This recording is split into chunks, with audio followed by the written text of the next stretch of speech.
There are places in this world that are more than just stone and soil. Places where history doesn't just live, it breathes. Where ancient empires whisper through broken walls and sunsets turn cities into fire and gold. Welcome to Italy, a land of contrast, chaos, beauty, soul. This is not a trip. This is a return to something ancient inside all of us.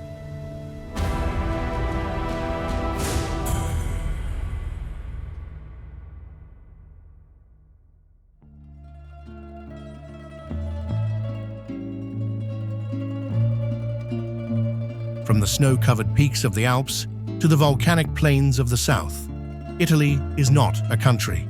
It's an emotion, a canvas of landscapes painted by time, passion, and dreams. You don't simply walk through Italian streets. You drift, float, absorb. Every alley is a memory. Every stone has a voice. Every piazza, every cafe, every cathedral hums with the heartbeat of centuries. Rome, the eternal city. Once the center of a world-spanning empire, now a living monument to humanity's ambition. And there, rising from the earth like a fossilized roar, the Colosseum. Nearly 2,000 years old, yet still standing. A scar of time, proud and broken. Here, gladiators fought not just for survival, but for legacy. 50,000 voices roared across its ancient walls. Now, tourists whisper and take photos, but the energy remains. The ghost of the empire never left. But Italy is not frozen in time. It is very much alive. It sings, it laughs, it cries, it argues with style and hugs with fire. Italians don't talk, they perform. A greeting is an opera, a disagreement, a symphony. Passion here is not an option, it's in the DNA. On a random street corner, you'll hear laughter as loud as church bells. And that's the charm. Emotion is never hidden. It spills out, unapologetically. Cities like Florence breathe art. Every building, every street lamp, a tribute to human creativity. Here you don't visit galleries, you walk through them. Venice floats like a dream across the water, its reflection forever trembling. Milan moves with elegance and rhythm, fashion and finance dancing in one heartbeat. Naples, messy, raw, and brilliant, alive in ways no map can describe. And then there's the food. But let's be clear, in Italy, food is not food. It's memory, it's celebration, it's protest against the rush of modern life. Every meal says, slow down, taste this, remember where you are. Pasta in Rome tastes different than pasta in Sicily, not because of the ingredients, but because of the soul. Sicilian dishes carry the sun and the sea in them. Tuscan bread, olive oil, and wine feel like a conversation with the land itself. In Bologna, the sauce simmers like a secret. In Amalfi, lemons hang like golden gifts from the cliffs. But Italy is not just taste, it's texture. The rough stone of a medieval wall, the cool marble of a Renaissance chapel, the velvet night air over a vineyard in Umbria, the heat rising off cobblestones in August, the chill of mountain air in the Dolomites. Italy is full of contrasts. Volcanoes and vineyards, cathedrals and scooters, opera and street noise. It's wild and wise, old and young, sacred and profane, all in the same breath. And the people? Italians are an entire universe. Loud, proud, expressive, loyal. Family is everything. Meals are rituals. Beauty is a necessity. Even an argument over parking sounds like poetry here.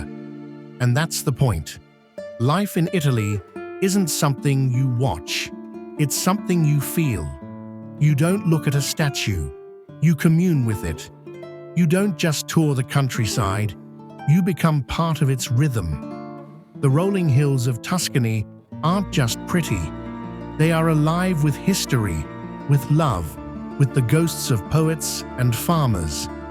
The cliffs of Cinque Terre don't just tower over the sea.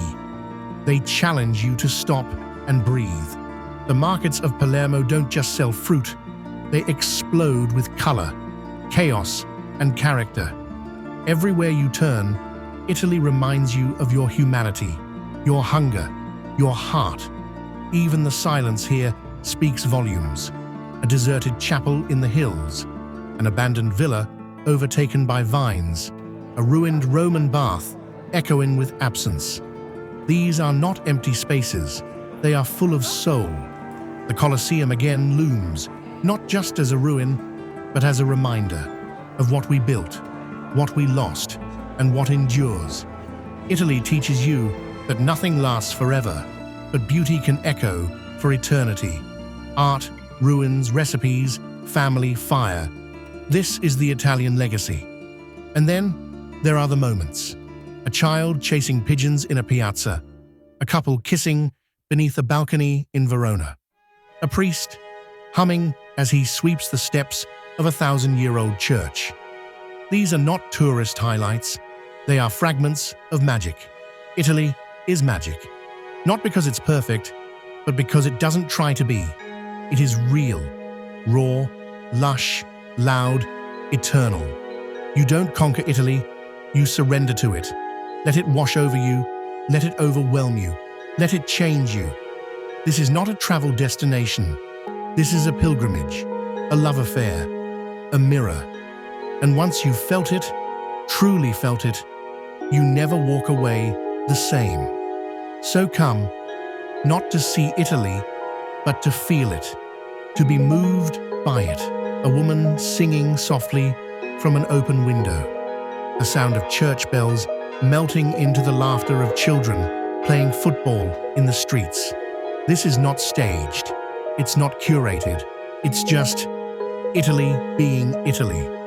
The more time you spend here, the more you understand. Italy doesn't want to impress you. It doesn't care if you're amazed. It simply exists, and in doing so, it captures your soul. Even the cracks in the walls seem intentional. Even the rusted balconies feel like stories waiting to be told. And they are. Because in Italy, nothing is ever truly forgotten. Not the emperors, not the artists, not the lovers. Travel to the south, and the land grows hotter, more rugged, more raw. The air in Sicily carries the scent of citrus and salt. Here, the sun is a presence, not just a light. Mount Etna looms above the landscape, ancient and alive, as if to remind the world that fire still sleeps beneath beauty. In the markets, voices rise and fall in a musical rhythm. Hands move fast. Deals are made with a glance and a grin. And every meal, no matter how simple, tastes like tradition. In the heel of the boot, in Puglia, whitewashed villages reflect the glare of the sun, and olive trees stretch endlessly across dry, cracked earth. Here, time seems slower, and yet the warmth of the people, the food, the evenings wraps around you like a blanket. Hospitality is not a gesture here, it is a duty, a way of life. Back in the north, the lakes shimmer like glass. Lake Como, embraced by jagged mountains and dotted with ancient villas. Lake Garda, wide and calm, holding centuries in its depths. These are places where poets found their words and composers found their melodies. You don't just visit them, you feel their silence, their stillness, their history. And then there's the inescapable, undeniable reality of art. In Italy, art is not confined to museums. It spills into the streets, onto walls, into churches and plazas. From the sculptures of Bernini to the brushstrokes of Caravaggio, from the perfection of Da Vinci to the domes of Brunelleschi. Art here is not past. It's presence, living, breathing, reminding you that humanity once dared to reach higher. And sometimes, it succeeded. Stand in the Sistine Chapel and you don't just see paint. You see devotion. madness, genius. A man flat on his back, capturing the spark of life with pigment and prayer. That's Italy, a country willing to suffer for beauty and to sacrifice for meaning. In other places, art is a luxury. In Italy, it's a necessity. Even in chaos, there is design. Even in the traffic, the honking, the shouting, there is rhythm. Rome at rush hour feels like a symphony, written in horns and brakes and voices. And somehow, nobody crashes. Everyone dances. It's madness. But it works. Because underneath it all, there is an unspoken agreement. We live loudly, we love fully, and we move forward. Always. Every generation of Italians carries this fire. The fire of empire, of collapse, of resurrection. From the Roman Empire to the Renaissance. From Mussolini to modern-day democracy. Italy has fallen and risen more times than we can count.